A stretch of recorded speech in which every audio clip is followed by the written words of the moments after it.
मीरपुर नाम के शहर में तेजस अपनी पत्नी नीरू के साथ रहता था। पति पत्नी दोनों ही नौकरी करते थे।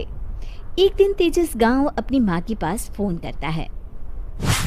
हेलो, प्रणाम माँ। जीते रहो माँ, तुम दादी बनने वाली हो हैं? अरे वाह, ठीक है बेटा, मैं कल ही आती हूँ। जब माँ जी शहर पहुंची तो बेटे बहू ने बहुत अच्छे से स्वागत किया। लीजिए माँ जी, चाय। अरे गर्मा गर्म पकोड़े ले आओ माँ के लिए। नीरू रसोई में गई और 2 मिनट में ही पकोड़े ले आई। जी ये लीजिए। बहू जादू से बनाए हैं क्या? अभी तो रसोई में गई थी। यम्मी। माँ जी, शीला रसोई में पकोड़े तल रही है, मैं बस लेकर आई। हे भगवान, मेरा धर्म भ्रष्ट कर दिया तूने। अब तो गंगा जल से शुद्धिकरण करना होगा। दूसरे दिन, माँ जी मैंने नाश्ता बना दिया है, ऑफिस जा रही हूँ। पर अभी तो घर का सारा काम पड़ा है। शीला आती ही होगी, झाड़ू पोछा बर्तन कपड़े वो सब कर लेगी। हमारे जमाने में घर का सारा काम हम ही करते थे। जी माँ जी, आप बहुत होशियार हैं, मैं घर ऑफिस दोनों नहीं संभाल पाती। तो जरूरत क्या है घर से बाहर जाकर चाकरी करने की? वैसे भी घर का काम खुद करने से घर में बरकत आती है, समझी? पर माँ जी। पर वर कुछ नहीं, इस महीने की पगार मिले फिर ऑफिस बंद है। हाँ। रात को नीरू तेजस से कहती है, सुनिए जी, माँ जी बोल रही थी कि मैं नौकरी छोड़ दूं। वैसे ठीक ही तो है, अभी तुम्हें आराम की जरूरत है। फिर भी आराम कहाँ, शीला को छुड़ाने के लिए बोल रही थी। तो अब 24 घंटे में इतना काम तो कर ही सकती हो।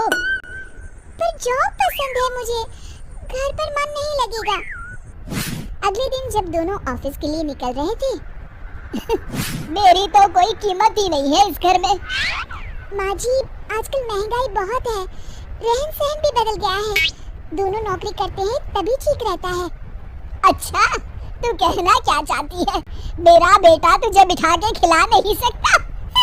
तू ही इस घर का खर्च चला रही है, हैं? नहीं माँ जी, मेरा वो मतलब नहीं था। मतलब खूब समझती हूँ, ये बाल धूप में सफेद नहीं किए मैंने। हाँ। अब तो ये रोज का काम हो गया था। तेजस भी रोज की झिकझिक से परेशान हो गया था।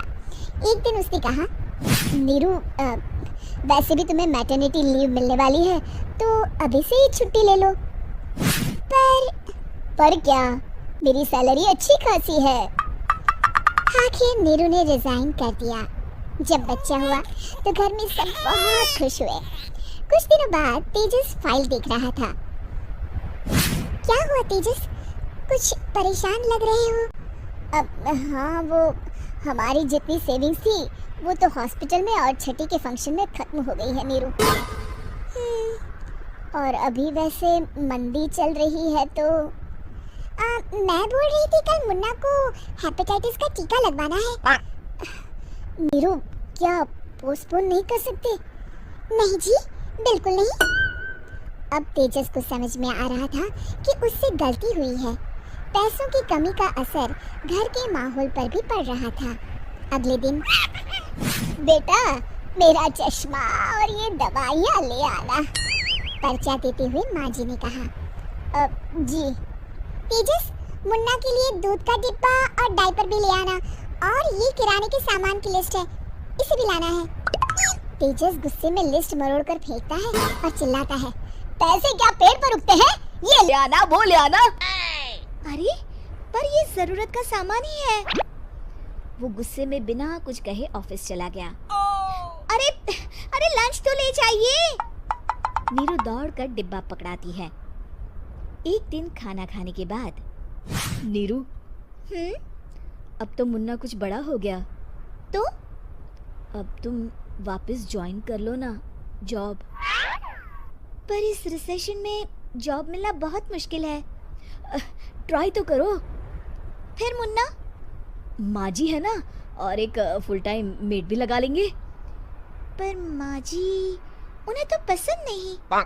तभी माँ जी वहाँ आ जाती है और प्यार से नीरू के सर पर हाथ फेरते हुए बोलती है, अब मेरी समझ में आ गया बहू, पहले के और अब के समय में अंतर है।